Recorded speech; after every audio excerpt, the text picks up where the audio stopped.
On this episode of the Project Sovereign podcast, I had Ben Hawkes. Ben is a coach for the Council for Human Development. Day to day, does a lot of asset protection work, which is obviously very important for people interested in their wealth and financial well-being. We talked about that. He's done a lot of study and a lot of self-development work himself. He knows a lot about a lot, from law to, individual psychology and philosophy and that sort of thing. Conversation was very fluid. It went into lots of different directions to the point where we had to finish it because we both lost track of time. So very much enjoyed talking to Ben. I hope you enjoy it as much as I did.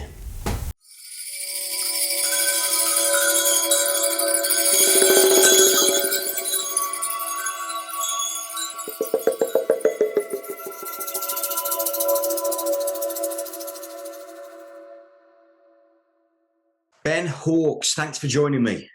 You're very welcome. Lovely to be here.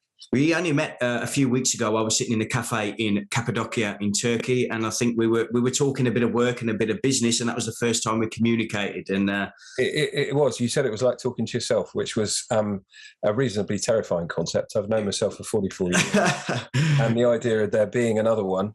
Yes, like looking in a mirror. That's not cool. Yeah. What do you do for a living then? Just to give people a context of you and your background and everything. Yeah. I think if we're in the United States and if I was a wanker, I would say I'm an entrepreneur. Okay. But given that I'm English with a reasonably healthy set of self-esteem, I just say I'm in business. I've got a couple of businesses in finance, tax, professional services. That's kind of what I do as a day job.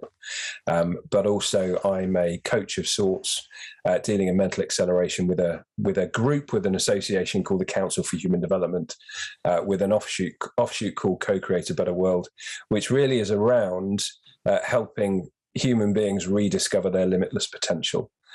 We are, and we'll get into this, no doubt, but through various amounts of mechanisms and mechanics and networks and ideas and grids and matrices, we've been pushed down to a small-sized P version of the potential that we should have. And what we try and do with individuals is chip away at that matrix and this big blob of crap that's pushing them down into the limbic brain and fear. And there's a lot of that going on to help them kind of push out and do whatever it is that they want to do and create and live and be happy and just have a great time, because life is ultimately, there's serious stuff, there's kids, there's careers, there's homes and all that kind of business, which is kind of cool. But life is meant to be fun. So that's what gets me up in the morning. There's a lot of stuff I do around common law, setting people free from debt slavery. There's a project I'm involved in, which, believe it or not, is starting a new country. So I have to say, as much as I enjoy the business side and money's all right, not that I live an extravagant life in any way, shape or form, it's very much now about changing the world, making some shit happen, setting people free. That's what I go to school for, is setting people free in various forms. There's a couple of things I've got to pick up on there. Council for Human Development. Let's start on that one. What's that about? I'm assuming, based on the label, it sounds like a personal development type, mind accelerating type. Mind acceleration. That's where it is. That's what we go to school for. So ultimately, we posit that everybody is born with roughly the same body, roughly the same brain, and no one is cleverer than anyone else. It's just a question of knowing what to do with your brain, programming it in the right way, and being able to access your core. And that's both an interior and an exterior. So we posit that the brain, you have the average human being is running at kind of 40 hertz, when actually the brain itself has the potential to run at an exponentially larger rate. But what we do is suppress it by giving ourselves rules, i.e. programming. So if you imagine the brain as a supercomputer, every time you feed it a limiting rule or a limited rule through the mechanism of a limiting thought or a limiting phrase, what you're doing is programming it to expect a world that's just a little bit worse. So if we were to sit down and I were to say, oh, Alex, it's 9 o'clock in the morning. I'm not a morning person.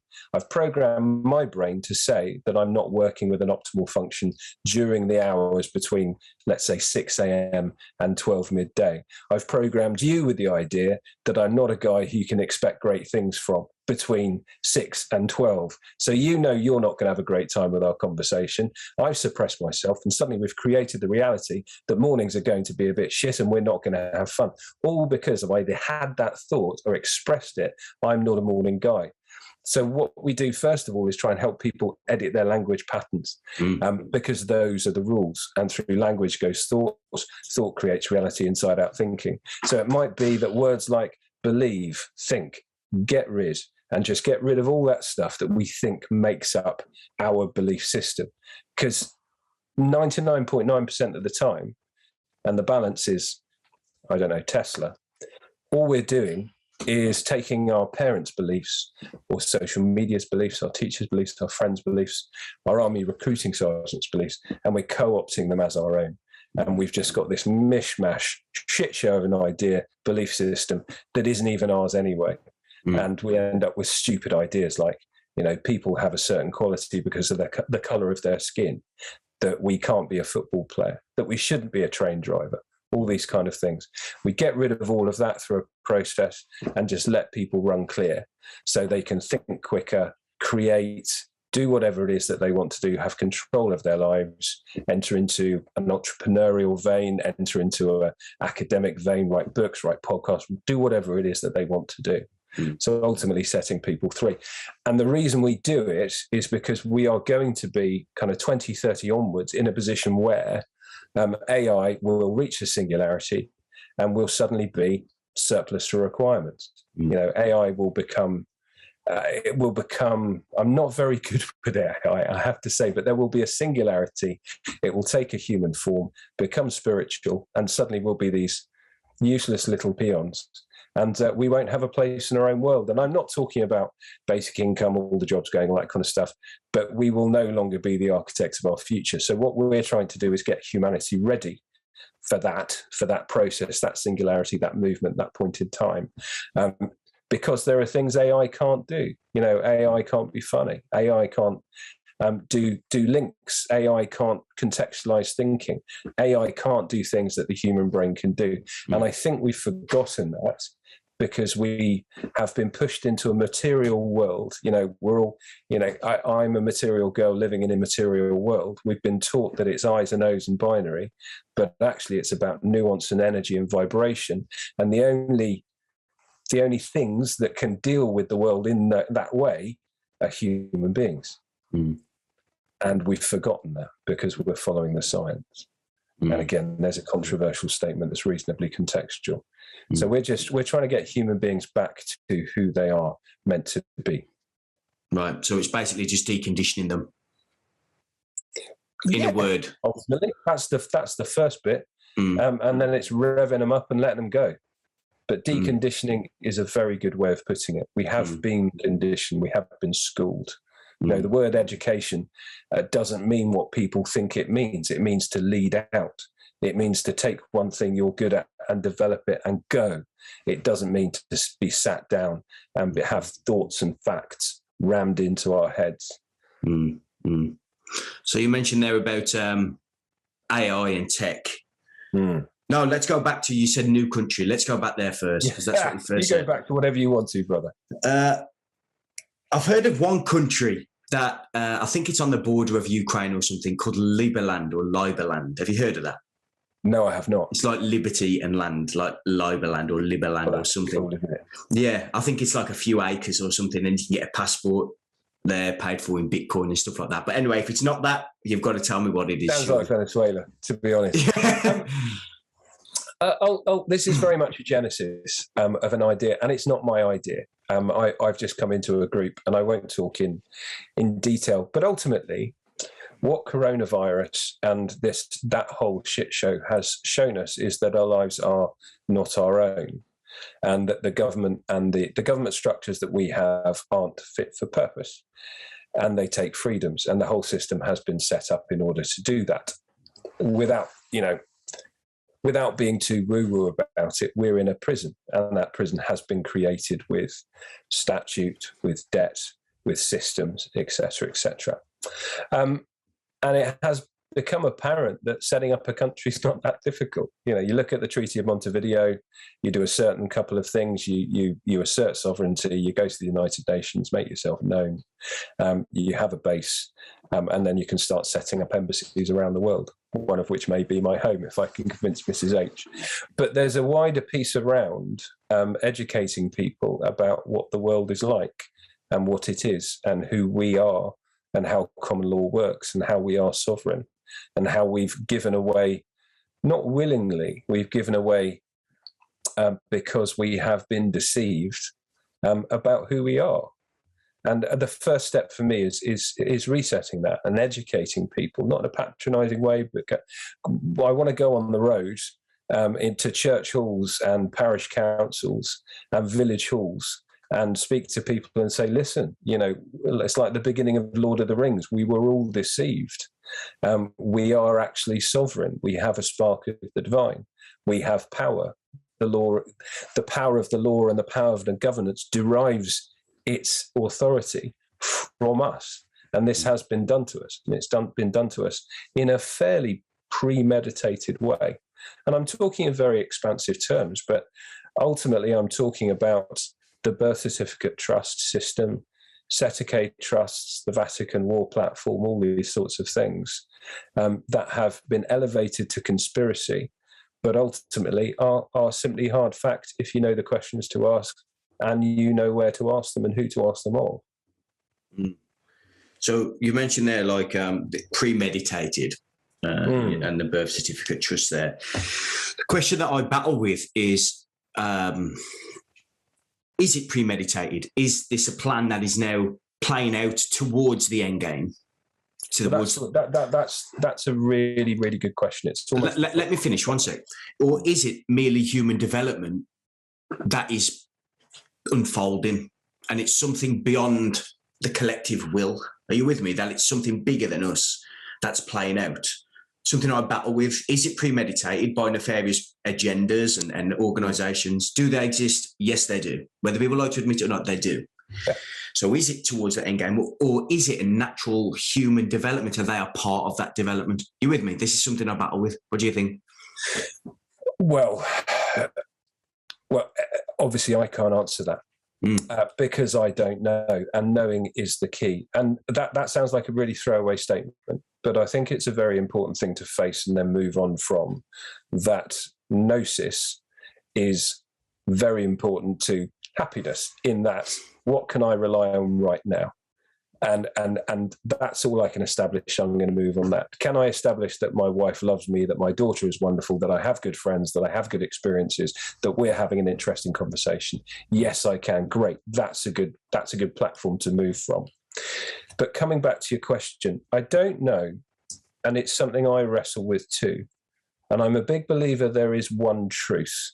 I don't like this whole living in your age. Oh yeah, it's bollocks. I think it's total rubbish. Yeah. It's a new age wellness product, and it's total shite, and it's kind of bound up with identity politics and all these things which are meant to divide us. And it's an interesting exercise is to look at coronavirus, because there are different theories. I think we can all get together and work out that it's essentially a pile of shit, and it's been used to advance an agenda. I'm fairly sure what that agenda is: human control, central bank digital currencies, et cetera, et cetera. That's kind of naked and overt. But the question then becomes, was it a naturally occurring thing that was hijacked? Was it a natural system? Was it collective will? Are we feeding into it? You know, you've got this Michael Sarian idea of the reason why the world is so incredibly fucked is that we're producing negative energy, which is backing up the Earth systems, which are designed to get rid of the negative energy. And there's so much of it that we're actually fucking the Earth up. And I don't mean in the climate change, the artist formerly known as global warming sense, in the sense that wars are created by collective negative energy, these kind of blow-off emotional events, all those sorts of things. So I don't know if there is a plan, a network. I suspect there is, But whether or not this is we're in a theatre and this is a play being played out over the millennia, I don't know. I know that something is rotten in the state of Denmark. I know that we are not who we think we are. I know there are people who have a vested interest in ensuring that we continue to not know who we are. And I know something's off, man. That's all I know. I think you've, and I'm not excusing anything, I think you've asked and answered a lot more questions than I have at this point. I'm a cub when it comes to my development into this space. You know, I started waking up, I know, 2 years ago, maybe even a year ago. And there's a trajectory there, Ben. So there's a trajectory, and some people go "Phoom," and some people take the road less travelled, and it takes a while, and the tortoise and the hare, and it's different. It's different. So you've mentioned there that you've mentioned there that there is vested interest in not knowing who we are. So you have to expand on who are we then. You have to. Rule, man. You can't leave me there. Well, let's go back to the birth certificate idea. So the idea of the birth certificate fraud, the idea is that when a new human life is created, the three aspects of it are co-opted into secret trusts. So the soul, the body, and the property being its future economic output. And these three trusts are filed ultimately in the Vatican. And then we are corralled to create credit and put into slavery. And also a dead corporation is created that can then become a member of whatever corporation we happen to sit in at that particular time, whichever corporation is active on the landmass that we are. So when we come from that, we're looking at, let's circle back. Remind me of the question.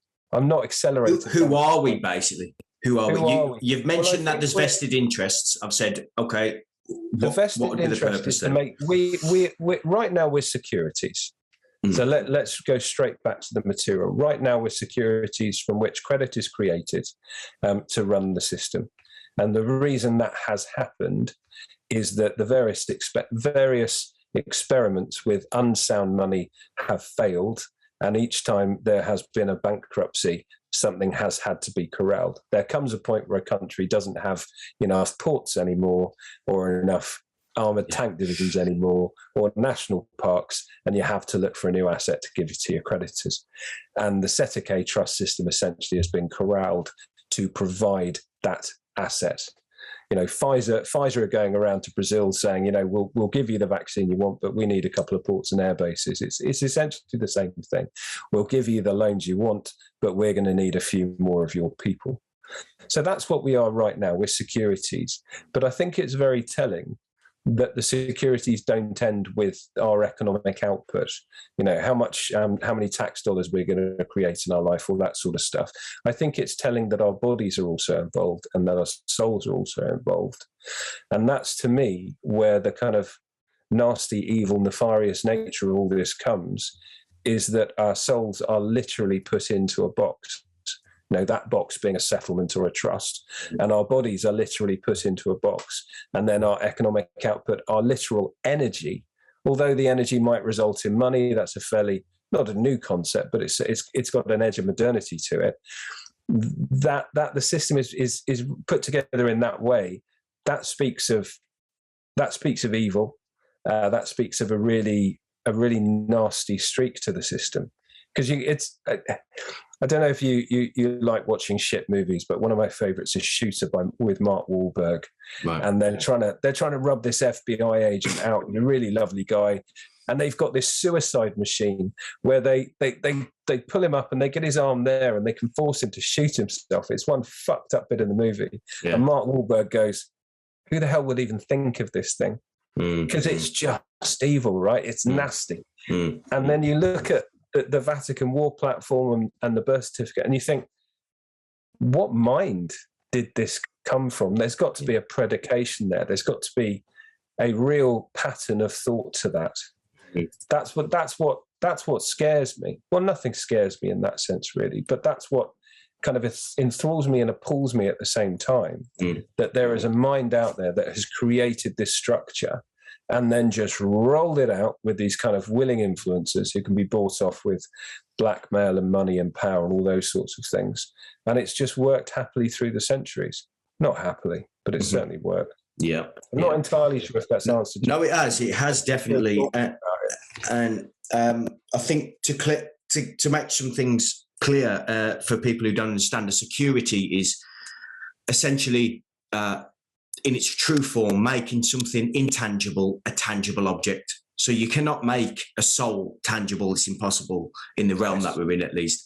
Security creates that tangibility through like a trust. That's essentially and that's a really good way of putting it, because ultimately it's a genuine and pure expression of materialism. It is taking that intangible and putting it in a box. And we talk about this at length, the mortgage fraud, and the genesis of that fraud is an individual creating something of value simply by applying signature to paper. And that's really telling, in that we have that power to create money, to create a security simply by fixing our signature to an obligation. And we could, not if we wanted to, but if the system was fair, or even it worked in the way that it possibly could, we should be able to create our own money simply by affixing signature to an obligation. But we can't do that unless we're working in their system, within the debt slavery system. Because if you look in the legislation, I think it's the 1862 Debt Act, possibly. We used it in a scheme I was looking at recently. You can pay off a loan with a promissory note, and a promissory note ultimately is either a mortgage contract or a £10 note, depending on how you look at it. So if you had a loan, you can extinguish it by saying, I commit to paying 12 equal payments of whatever for this amount of time. Here's credit. Let's extinguish that over there. We do have that ability, but we have been deceived, and we've been put into this system where others have the ability of credit creation, and it's out of our hands. But that is changing. I know a lot of people who are taking a very active role in changing the nature of the system and changing people's knowledge about exactly what it is that they're capable of. Yeah, I'm learning a lot about the credit creation at the moment, and the power that we have as the individual is essentially, it's us that is creating that credit. There is no banking institution on this planet that actually lends money to anybody. Yeah, they're all insolvent. Top 20 banks, they're all insolvent. Yeah. And it's in plain sight. A friend of mine did an exercise over 3 to 6 months, went through the annual reports going back 10 or 15 years of the top 20 banks, and they are all trading insolvent. There's nothing there but thin air. And we knew that, and you know that, because fiat means force. Fiat money is nothing but faith. And we give it its power by continuing to accept it for a fair day's work, going down to Wilco or wherever it might be, paying for what we need. Money isn't money anymore. It's just air. And that's honestly where I thought the story ended. About 2-3 years ago, I was into this sort of stuff, and I thought I was so clever. And I'd read Edward B. Griffin, The Monster from Jekyll Island, all that kind of stuff. And I was in London with my fucking suit before lockdown, hanging around and saying, "Oh, did you know this? Did you know about 1913 Federal Reserve Act and all this kind of stuff?" And taxi drivers would say, "You seem to know what you're doing. What's going on?" I just said, "Well, all you have to do is look into inflation, the Federal Reserve, and listen to Everybody Knows by Leonard Cohen, and you will understand the beast that lurks within." But that is just one small part of it, and that's the material. That's the kind of credit debt slavery side. But also there is this element of slavery of body and slavery of mind and slavery of spirituality, and that's where the real evil is. To me, anyway, that's where the real evil is, and that's what I struggle with. And I'm searching for an answer. I thought I found it with Gnosticism, and then you fucked that up by introducing me to my... I'm sorry about that, mate. No, that's okay. That's okay. It was just like aliens. Oh, fuck, aliens again. Seriously. Shit. But I love it. Yeah. Every day's a school day. Yeah. Let's just to wrap that little bit up there. We've got the birth certificate there. How would you pronounce the trust? Is it Sestikv? Setake. But if you read it literally, it would be exactly how you said it. Yeah. It means it means that's life. Which is that a joke sent through the ages? I don't know. But they were created in 1666 during the Fire of London. And Parliament was sitting for whatever reason during a kind of massive conflagration which was happening just next door.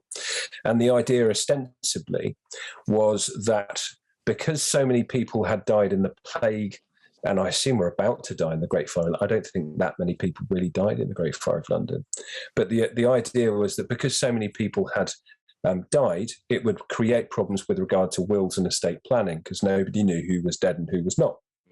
So the idea of a Setake trust was that government would take on trust everything, literally everything, and they would hold it on trust and declare everyone dead at sea until such time as they would come back, show that they had life, that they were here, and they could take everything back and then either hold it, use it, or pass it on to their nearest and dearest, whatever they wanted to do.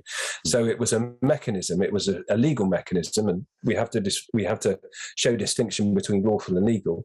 It was a mechanism by which the government could literally take everything. And it was developed through several bankruptcies into a worldwide effort, whereby when a new life was created, ultimately by God, if that's how we want to articulate it, the state could instantly take control of that life in soul, in body, and future potential. The idea being that the government and its agents and its bosses, the Crown, the Vatican, whatever you want to call it, I don't know where we are on that yet, created 3 trusts, and they put in the soul, they put in the body and the property, and they put in the future economic activity. And all 3 of those things were allocated a value, which could almost be, I've heard 30 million, I've heard 12 million, I've heard all sorts of figures. And that value constituted a security that could then be ported over to the banks, whatever we want to call those, whoever we believe them to be, and the lending could continue, the credit creation could continue, because new assets were born every single day.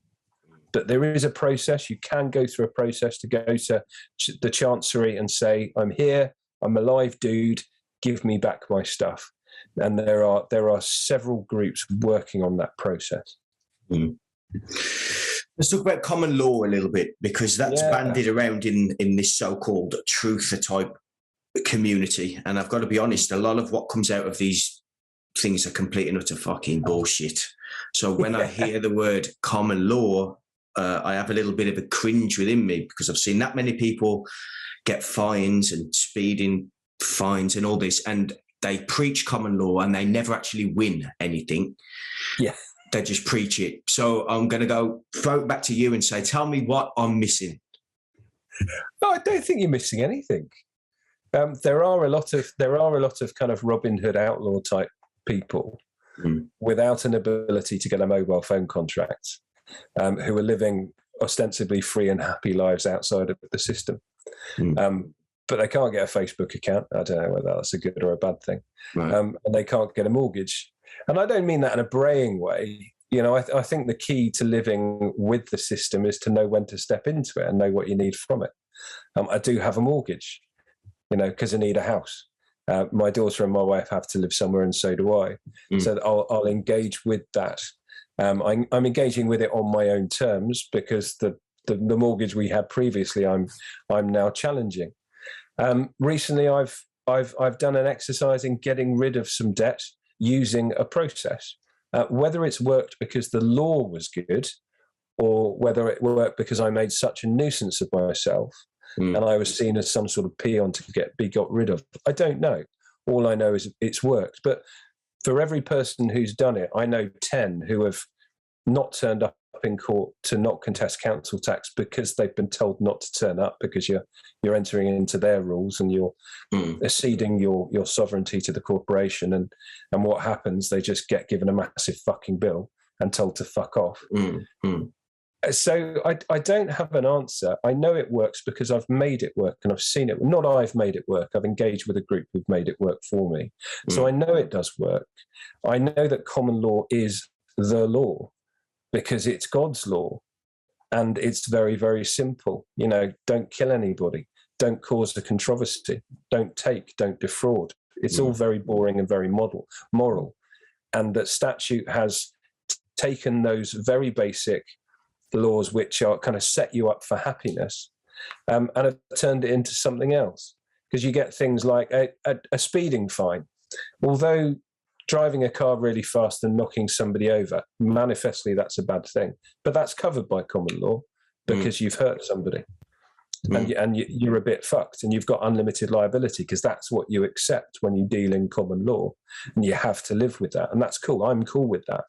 But a speeding fine on a being caught on a camera on a road at 2 a.m. Where's the victim? No, that doesn't make any sense to me. I'm being pinged for a fine when there's no victim.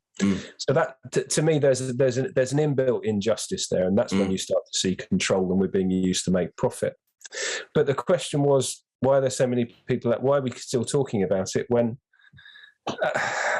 it doesn't work? And it does work, but it's about that moment where the metal meets the road and the metal meets the meat.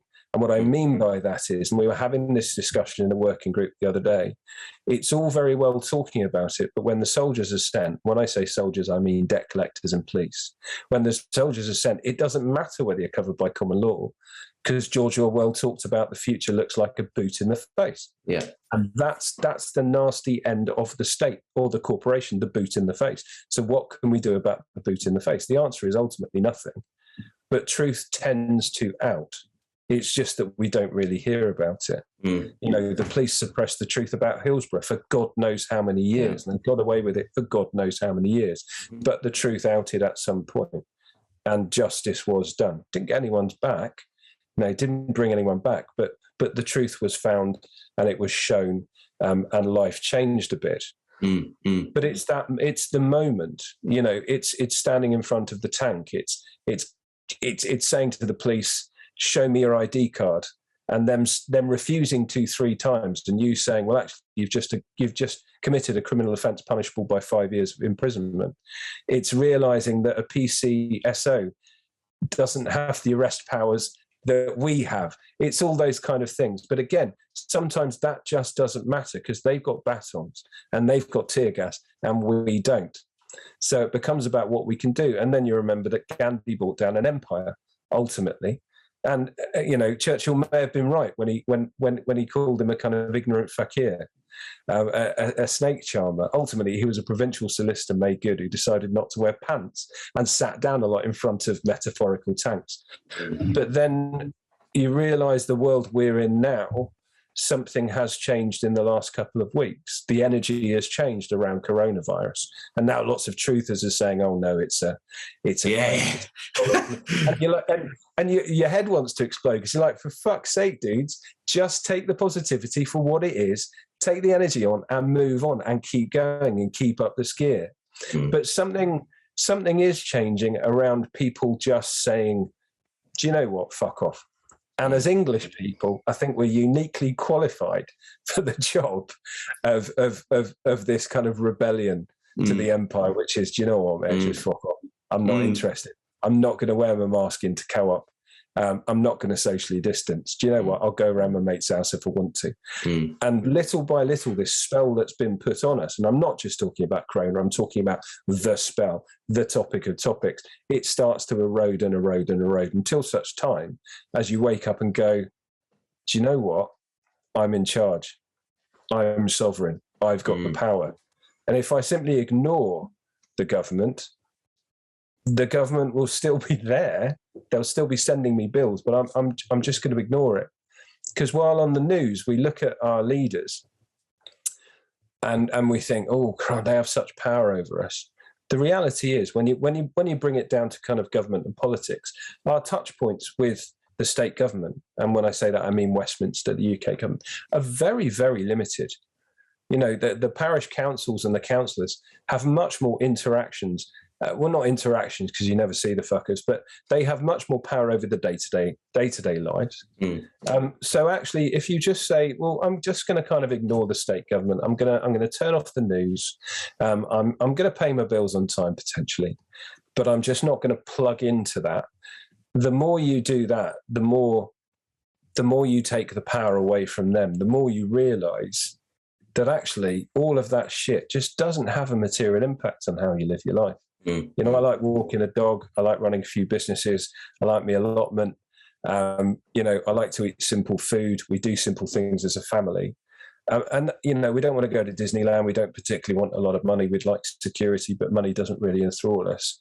So I've as much as I can, just started to unplug myself from that system. And I find myself a lot happier because I don't have to deal with anybody's expectations. You know, just my own. I don't have anything to prove to anybody. It's like, you know, that's 44 years in the making, but thank God I got there, because I've left behind a lot of depression, a lot of angst, a lot of worrying about what people think of me, etc., etc. So to what degree do you actually think people want sovereignty? Because you've mentioned it a few times there, but I'd question whether many people actually want the responsibility that comes with it. Yeah, I would too. I would too. There are a lot of people, and fair dues to them. None of this is about judgment. None of this is about superiority. Because if you start buying into that kind of mechanic, you just repeat the mistakes of the past. I think a lot of people are happy to wake up, to go to work, to come home, to have a pint, get a pizza, watch Netflix, wake up, do it again 5 times or another 4 times, go out on a Friday, get pissed, have a hangover, start again on Saturday, rest on Sunday and go at it. Get a house, get a job, have a career, retire, take 2 holidays a year, have a couple of kids, and then die. And do you know what? Good luck to them. If they're happy, great. If they feel free, fair enough. It doesn't do it for me. But none of this is about saying to people that we are better because we have a cynical view. Well, that's wrong. I don't have a cynical view of the world. I have a cynical view of power and power structures and what is being done to us on a daily basis. And I wouldn't call it cynical. I'd just say I kind of get what's happening, or I think I do. 1% of it. I'm not an expert in any way, shape, or form. There's a lot of dark matter and dark energy. But no, I don't think by any means everyone gets it, and that's cool. And if you're happy living in that hamster wheel, fair enough, crack on. But the problem, and it is a real problem, is that the jobs that they're doing that allow them to live like that are going to be gone at some point between 2030 and 2050. And they are going to be surplus to requirements. And their labour or their intellectual creativity or whatever it is that they give out to get the money back, it ain't going to work anymore. And then you're into a very interesting situation, because when you say to, I don't like class, but let's look at earning, let's look at where people exist on this kind of pyramid. The laptop classes have done very well during lockdown. The kind of people who can just sit at home logging in, all that kind of stuff. People with manual jobs have not done very well. A lot of people have just disappeared from the system. Children have disappeared from the system. A lot of people have died at home. You have to wonder whether that was the intent. So when the 4th industrial revolution comes along and kicks us in the ass, a lot of people are going to get very, very, very angry. And they're going to want answers because their confidence, their literal reason for being, because even if you don't like your job allows you to know that you are providing. And that's except as a man, that's very, very important. And suddenly they'll be shorn of all value and they're going to want answers. So knowing that, and the powers that should not be must know that, whomever you hold them to be, what do? Do you wait for that and put the police on the streets? Do you wait for that and put 1st Battalion Welsh Guards on the streets? Do you have a process where you dumb people down until such time as they're happy being in their homes, being given handouts? Do you fucking kill them? All of these are potential avenues for them, and they may have already started. But then you've got the next lot up, the middle class. They're still in left-brain jobs. they're still in, sorry, I always get that wrong, right brain jobs. They're still in kind of that knowledge worker stuff, which ultimately is about repeating processes, repeating things, having the occasional idea. They're going to be surplus to requirements too. So when the laptop classes and the middle classes suddenly realize their pensions are gone, then we're into a really interesting situation. Because while they might love a dinner party and listening to Dido, and might like having the right opinions and talking about diversity and kind of the odd rainbow flag or whatever it might be, when their jobs are taken away and when they lose their pensions, and when suddenly the bricks and mortar that they thought was going to see them through goes down to nothing, they're going to start getting angry. So what does a government do at that point? Because let's be very clear. If every one of the 7.5 billion, less the 1% who are up there, decided they didn't like the 1% that were up there, that's it. Game over. And we saw that in Bulgaria yesterday, in Sofia yesterday. You know, there were videos going around on Telegram of the interior situation, which was fear and security guards ripping people away from doors and getting them into bunkers and all that kind of stuff. And then you had outside, which was this outpouring of wonderful energy and people realizing their power. And if they had gone for it, done. That's it for Bulgaria. We saw that in Kazakhstan over the last couple of days. It took Putin, it took special forces, it took rounding people up to deal with that. And whether or not that was driven by the guys at Thames House, Vauxhall Cross, who the hell knows? But when the people decide it's over, it's over. And that's what's interesting about what's going on with the coronavirus narrative, is these little shoots of truth have started to come, and now suddenly the narrative has changed. And whether or not that's because the controlling powers have realized that the jig is up and they're going to have to start a retreat, I don't know. Potentially. You know, who the hell knows ultimately. But when the people decide, and I'm not talking big red flags and 1917 and Red October, because that was a fucking put-up job, and so was the French Revolution. But when they actually decide, then the jig is up. And then we're into a whole new different ball game. And part of this, for me, with this new country idea, and again, we just talked about it 48 hours ago, this is a new project, is that when people realize what's happened, they're going to want blood. And you talked about Q. Q's a really interesting one. And Q plays into this white knight idea of Jassara and Nassara that Charlie Ward is talking about. You know, Trump knows what's going on behind the lines. The Northern Virginian volunteers have been in the deep underground military bases for fucking years, killing all the paedophile traffickers and all that kind of stuff. To me, that's just fairy stories. And I don't mean the kind of myth that Sarian talks about. I think it's just bullshit, because it's up to us. You know, no one's coming. It's up to us. We're going to have to do it ourselves. But I think it will work out fine. And that's not hopium. It's going to be horrible. People are going to die. People are going to lose their livelihood. People are going to lose their lives. People are going to die early. It's going to be fairly horrible. But I think after that, it's going to be sparkly unicorns until the next time they try this shit again. I don't even remember what the question you asked. Me neither. You know, people don't want sovereignty. That was the question. Yeah. No, I think ultimately, no, a lot of people don't. But that's cool. A load of people do. And we can plough the road for the rest of us. We can do the heavy lifting. It's absolutely fine. We can put in place the networks that are going to give just government and just control and just structures. And if Gassara and Nassara was a thing, it would happen behind the scenes and no one would know. And the world would just instantly become a better place. Yeah. So we can change things and they can still watch Netflix, they can still have fun and all that kind of stuff. They don't need to get involved. It would be much easier if they did. But people just want an easy life and that's cool. I don't. I want challenge because challenge equals growth and growth is fun. Finding stuff out is fun. People forget that. See, I think it'll take a slightly different angle, and I think all they'll do is bring in a universal basic income type thing. I don't know how that'll play out, and the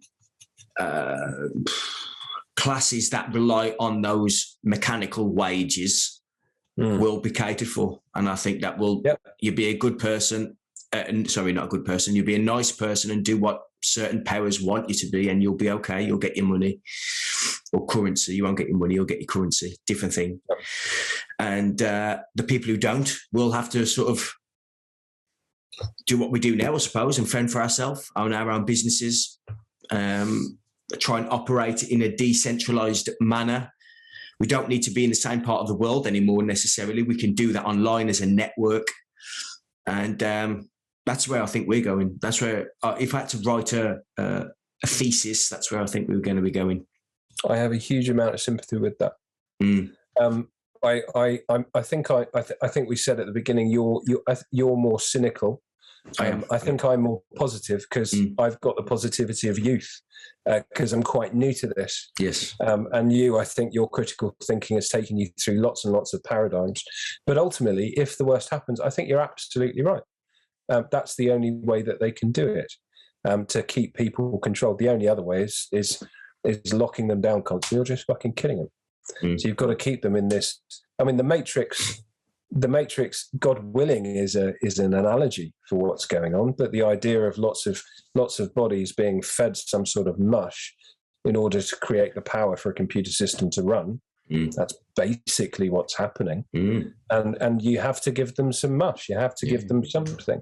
And if that's universal basic income, fiber optic, and constant entertainment, so they can be kept in the houses, cool. Maybe lockdown was a fucking dry run. Who the hell knows? But the really interesting part of what you're saying there is the networks, decentralization. What are the networks that we create? What does that look like? Where are we?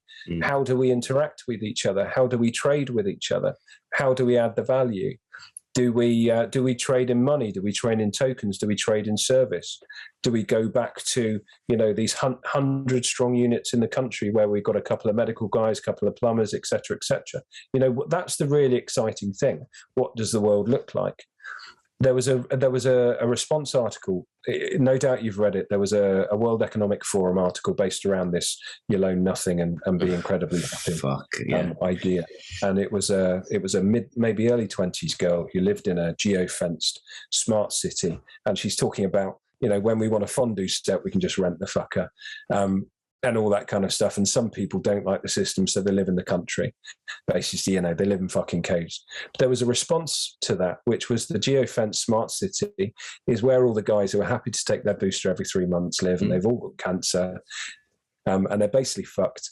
And out here are the people who have chosen to unplug themselves from the global vending machine, who have exchanged that blanket of security and that constant low-level stressor of tax, of debt, of interest, the need to make money, the need to have a job, who have said, you know what, I'm cool with taking responsibility for if I have some sort of crash or a chainsaw bite, I'm not going to be able to go to critical care. Or if there's something, if I get an infection, I'm not going to be able to go and get antibiotics. I think that, God willing, there'll be a group of people, lots of groups of people who will exchange that life, that thing, for a real life, a life on the land. And it comes back, common law is based on the land, being a free man of the land, which a lot of people say is an entirely discredited legal doctrine. I quite like it as a starting point for a new life. But I look forward to that. And I've had this conversation with Mrs. H, if you had the choice between moving to a smart city and never having contact with the earth, and our child being educated in boxes and all that kind of horrible 1984 stuff, or a slightly riskier life on the land, she didn't even think about it. Yeah, of course, let's pack our bags and go. And it may well come to that. In reality, I think it will be a hybrid, because you can't get away from technology. I know I've made a rule there, but I think that's the reality of it. And technology isn't of itself a bad thing, in the same way that money in and of itself isn't a bad thing. It's your attitude towards it and how you use it, which is more important.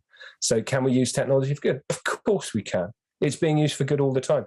We're using technology, God willing, for good, God willing, we're creating something interesting that more than 2 people will watch and will have some sort of positive effect.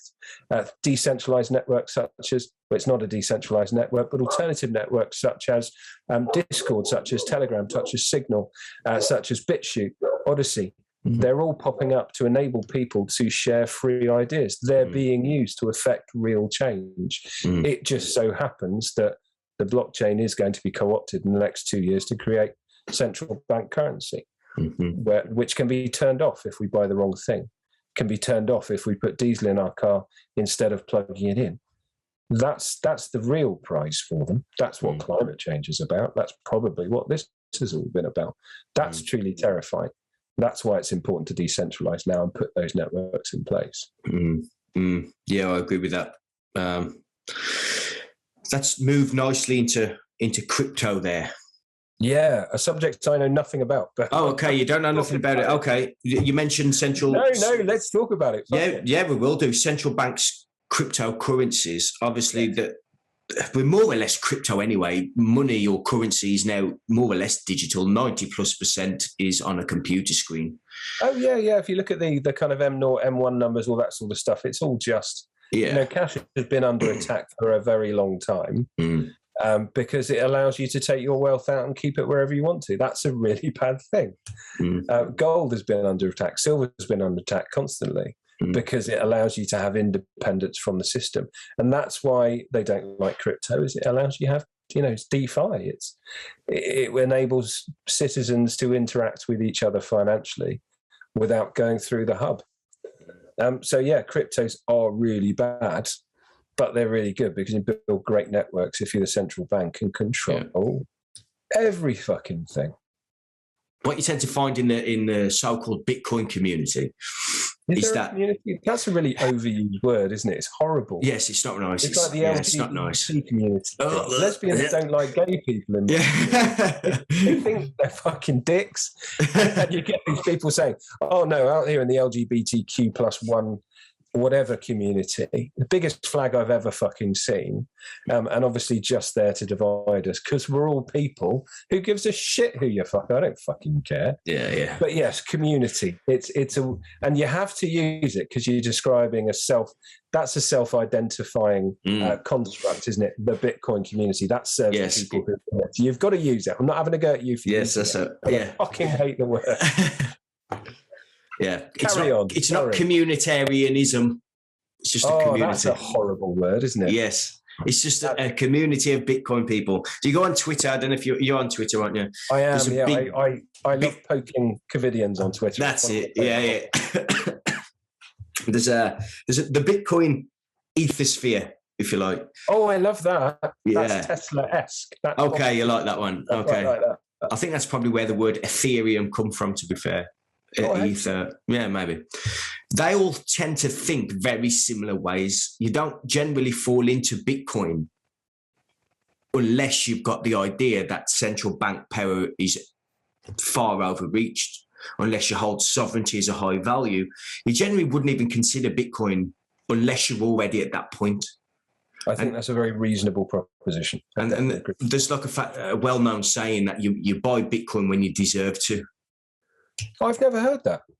So you buy Bitcoin when you deserve to buy Bitcoin. So people say, "Oh, it's expensive, and then 12 months later, it's doubled, and you go, "Oh, I think I need to buy some Bitcoin." It's like, well, you buy Bitcoin when you fucking deserve to buy it,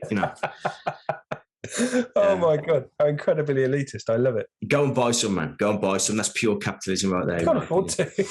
You can buy bits. You can buy tiny bits of Bitcoin. Just stack them as much as you can, in my opinion. Because I think go for it. I was just going to buy a fuckload of gold. I was on the phone to the insurance company yesterday saying, how much gold can I keep in a safe? And they're like, oh, yeah. And they told me, but I'm absolutely not going to give away where I live now.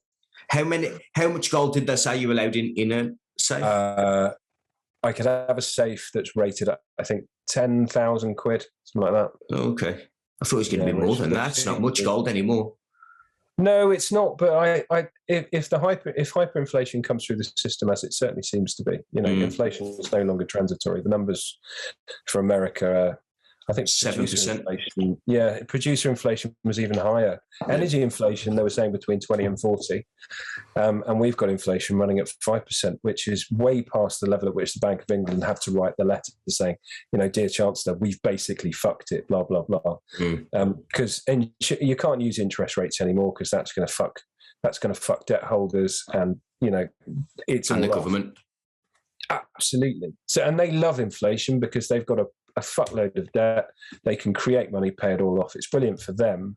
But for us, we can't make use of inflation because all we have is our labor, which is why things like Bitcoin and gold are fantastic, because it enables the sovereign individual to be able to take advantage of a hyperinflationary situation. Which is why I love the idea of gold, because I've got this wonderful idea that I have some gold, hyperinflation kicks in, value of money goes down, value of gold goes up, mortgage doesn't change, sell gold, pay off mortgage, say fuck off to the system. That's kind of the concept I had in my head.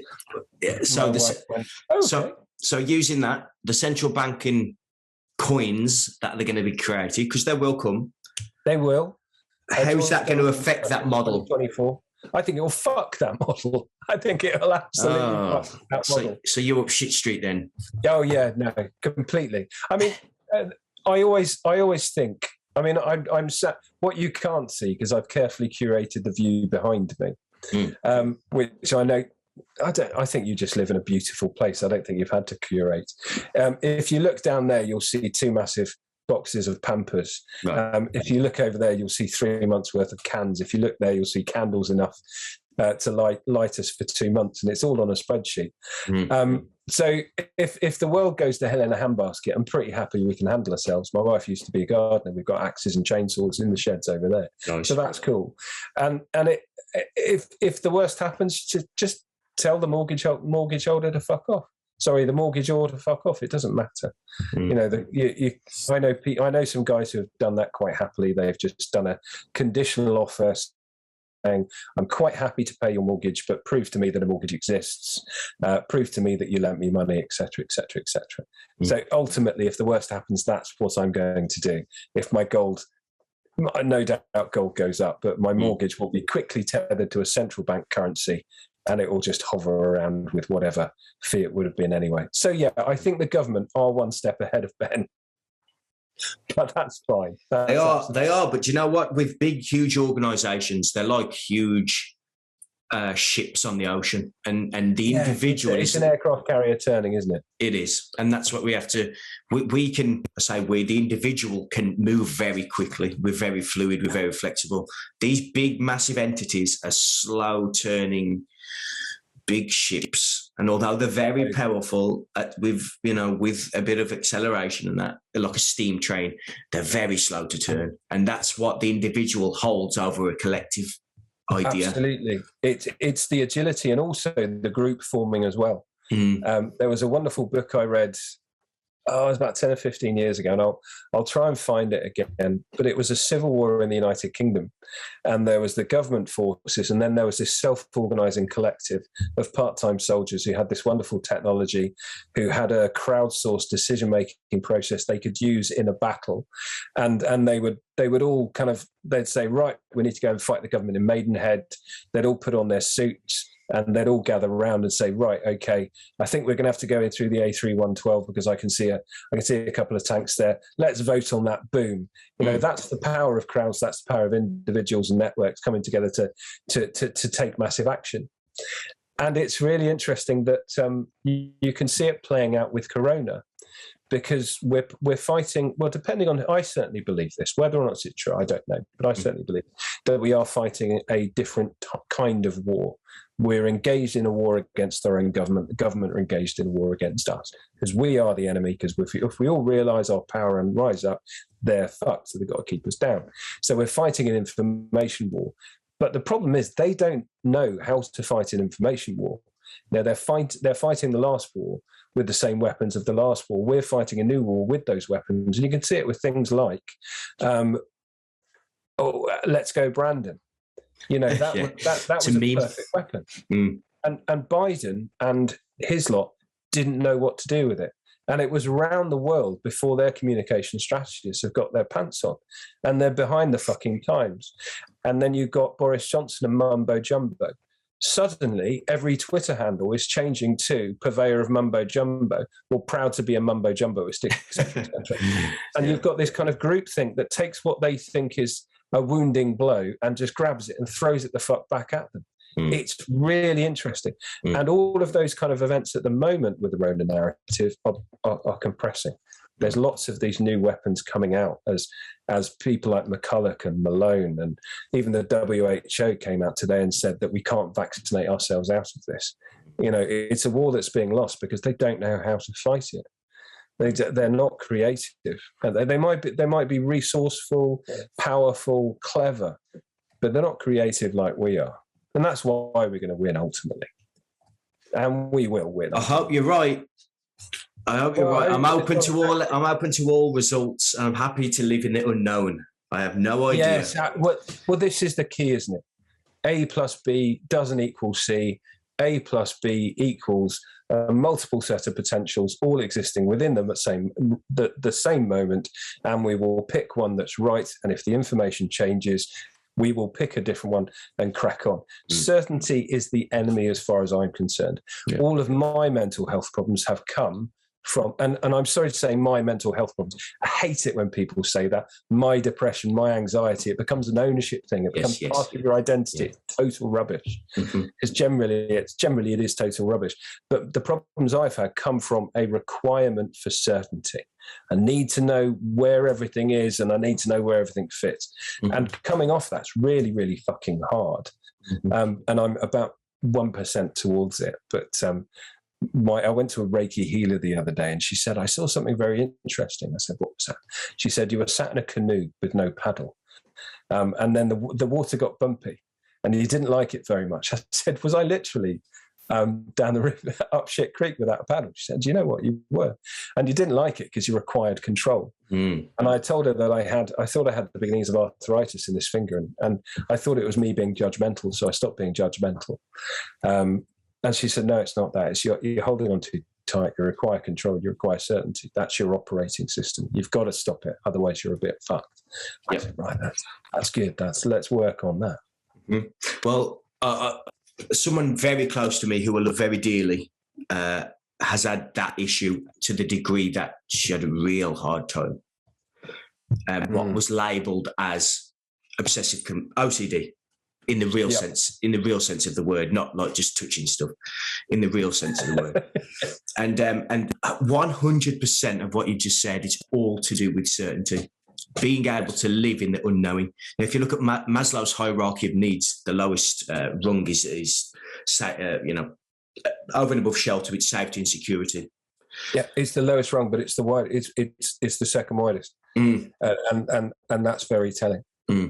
So when people are trying to worrying about that, do you self-actualize? Yeah. So when you're after the actualization, when you're after it, when you're more or less there, but you've still got some rungs, there's something pulling you down back to safety and security. So as you can trigger that out, you're just a free being. That from our coaching practice, I don't really have many clients. I generally have only a few because of my time.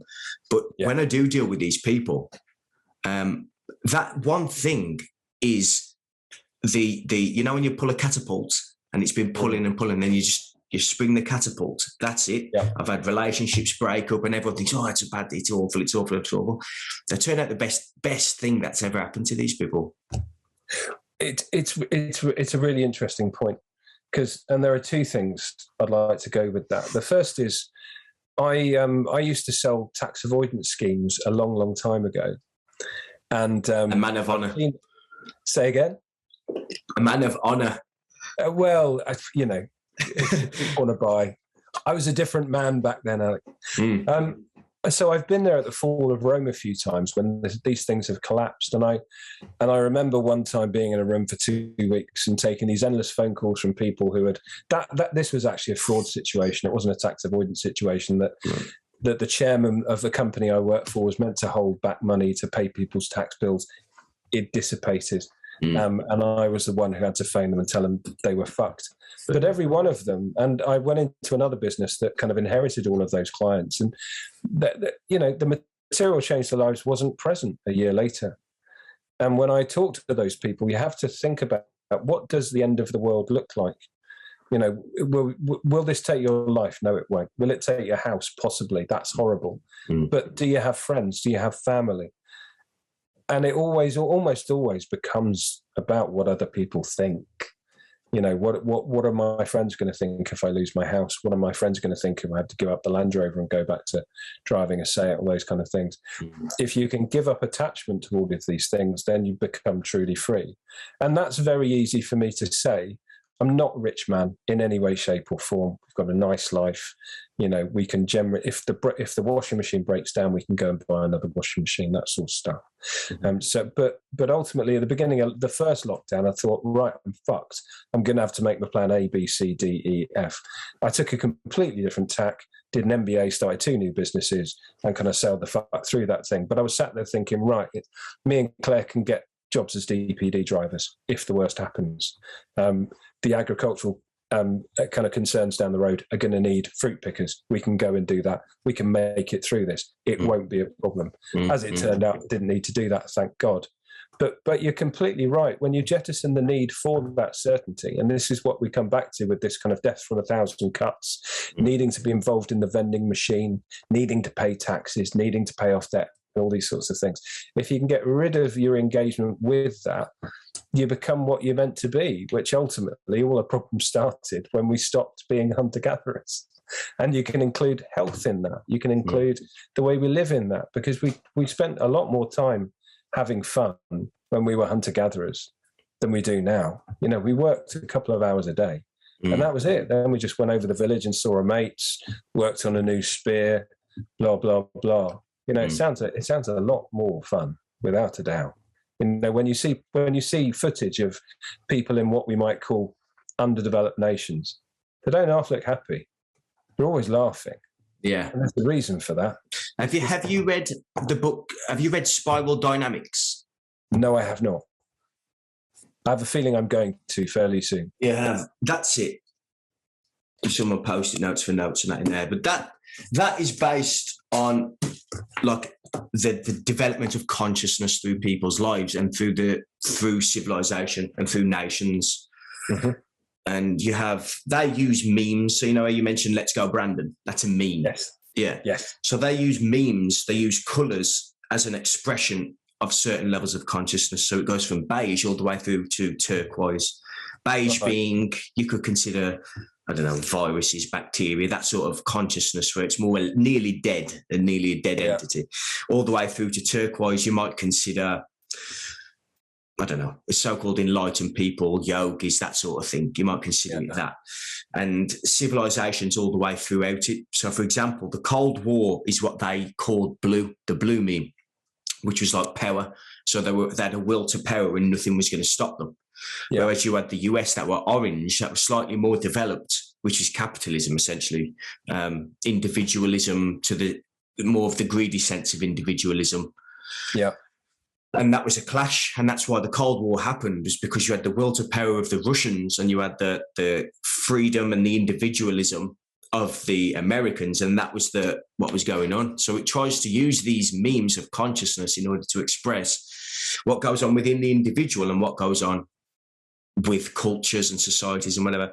So at the moment, what could be seen, if we use that as a point of reference, is we're moving from the orange meme through to the next meme, which is green, which is very environmental. We have climate change, so-called.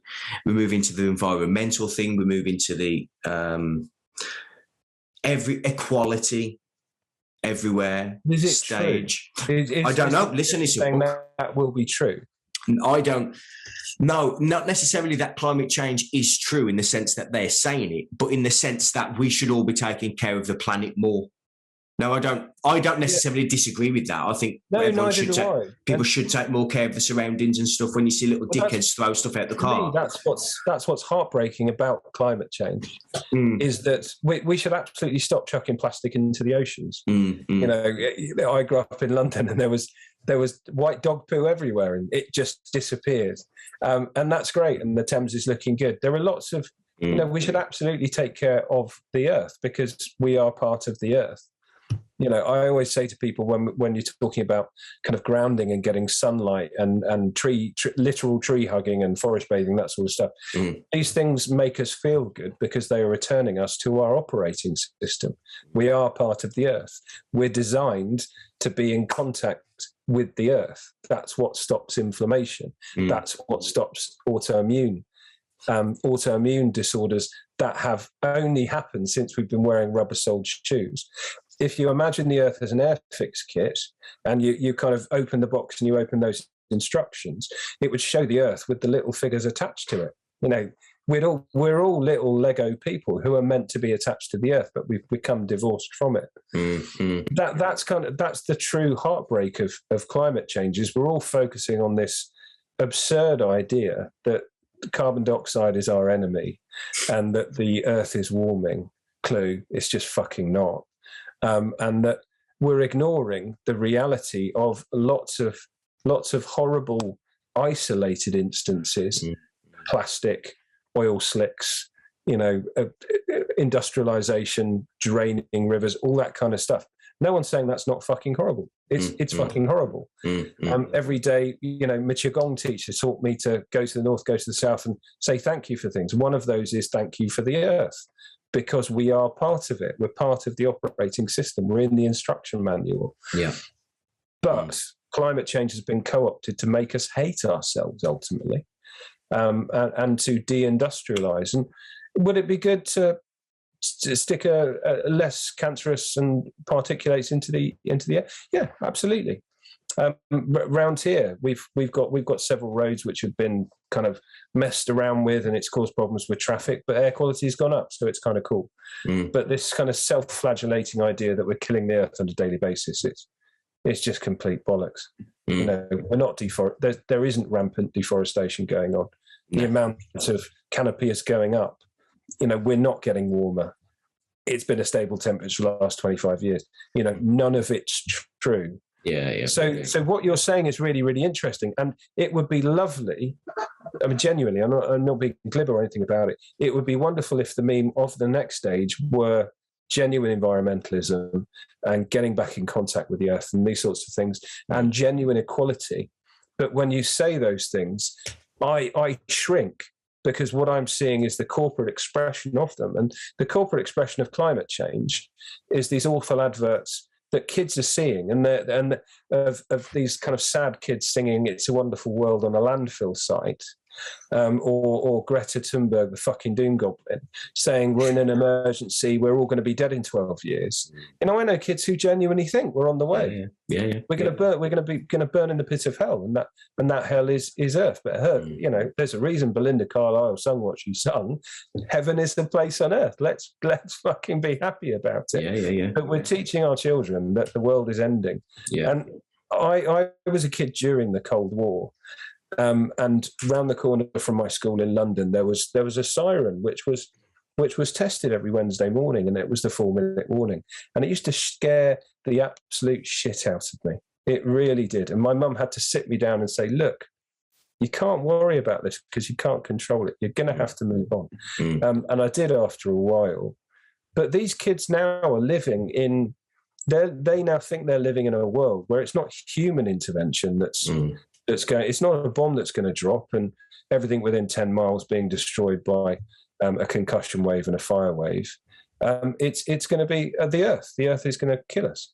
You know, we're all going to burn in a pit of hell of our own making, and we have to kind of fear the earth, flagellate ourselves. It's disgusting. And equality isn't equality. What you talk about as equality is wonderful. You know, you and I, Alex, we're just an expression of the same consciousness. So the idea that we should hate each other is ridiculous. The idea we should drop bombs on a fellow man is ridiculous, because we're literally killing ourselves. You know, we're killing the flesh robot expression of a little part of that consciousness. It makes absolutely no sense.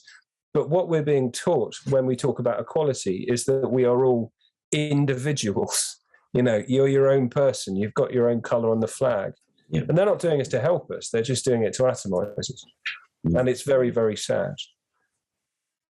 And I agree, Matt. I completely agree with that. And when I have issues with that so-called green meme as well, because I have to pull out the bits that I tend to agree with from it. And also the orange, which is, I'm much more naturally orange. I'm much more of a creator and individualist to look after myself and then look after everybody else after. That's sort of how I've always been. Maybe that's society, but that's how I've always naturally seemed to be. So when I see this green, no, I agree. When I see this green, it's very not me. I'm like, equality. I'm going, we're fucking creatures of nature. Fuck that. Like, will to power, we're going to go for it, that sort of thing. So I have to go, okay, no, I understand, I get it philosophically. But then when you read the next stage, which is yellow, past green. What's going on with yellow? Yellow is, they call it tier 2. So from beige to green is tier 1, which is essentially you're not aware of any of the other stages. So you wouldn't have read Spiral Dynamics if you weren't already thinking about tier 2 at least. If you didn't have some of your entity, some of your being. Right. So you're in a kind of questioning phase of your existence. Exactly. You wouldn't have even thought about it in the first place. So yellow is like more systems thinking. So it's like, right, how can we make sure that everybody functions based on where they're at and we don't destroy ourselves? Basically. We're back to Q. Because the unvocalized, the thought I was going for there was that my understanding is that Q is a control mechanism. So when people find out, they won't destroy the earth. You know, when they find out what's been done to them, they won't destroy the earth. And that's really interesting. So we're saying once we punch out, our job then is to create a new world that doesn't suppress people but gives them frames of references so they don't boil over. Yes, potentially. And it sort of manifests itself in, get this, decentralized communities of individuals. That's how it tends to play out. It's like a system. Whether that's online or whether that's now online or whether that's in reality, as it were, it's the same type of deal. But then past yellow, you become turquoise, and that's like a global consciousness thing, like a universal cosmic type consciousness where it's sort of everything flows through you, and that's it. Bill and Ted, what do you mean? In Bill and Ted's Excellent Adventure, they pop into time, into this utopia, right, where they've gone through a horrible time and they've unified through the power of music and they've got there, and everyone's just kind of cool. That to me is where we can end up if we get it right. But there's got to be challenge as we go through, and that's incredibly interesting. And I'm obviously now going to speed read that book as quickly as possible. Who wrote this wonderful tome? Don Beck and Christopher Cohen. Well, they sound like clever motherfuckers, don't they? They were, yeah. Yeah, they were. Based on the work of somebody else, and there's a guy called Ken Wilber. He's a psychologist. He's evolutionary psychology. It's good stuff. And also, I suggest reading Dr. David Hawkins. I talk about him all the time. He created the map of consciousness. 0 to 1,000. It's worth reading that. Incredible stuff, man. Game changing, that is. Fantastic. Where do people go to find you and to find me? Crumbs. Why would they want to? That's my first question. Well, there's plenty of places you can go. If you can go to Co-Create a Better World. I don't know what web address is. Google Co-Create a Better World. Google Council for Human Development. If you go on Spotify, you can find The Wake Up, which is the podcast I run with Kern Frost, who's the founder of the Co-Create a Better World movement. I think it's www.councilforhumandevelopment.org. But I'm everywhere. I'm like a fart in a lift. I'm on LinkedIn, Facebook, Twitter. You can go to co-create_wake up or wake up _co-create. As you can tell, I'm congenitally very bad at promoting myself, but I'm sure you can post some links. I will do. I'll post all the links in. Yeah, I will do. But I feel we've just scratched the surface potentially of what we can talk about, Alex. So if you'd have me, and you want to talk in a more structured way, which, as you can see, is certainly not something I do, but that's part of the fun. I'd be delighted to come back and have a chat with you. Yeah, I'd love to, mate. I'll get you back on. Cheers, Ben. Cheers for your time, man. Have a wonderful evening. Thank you. And you. Bye-bye.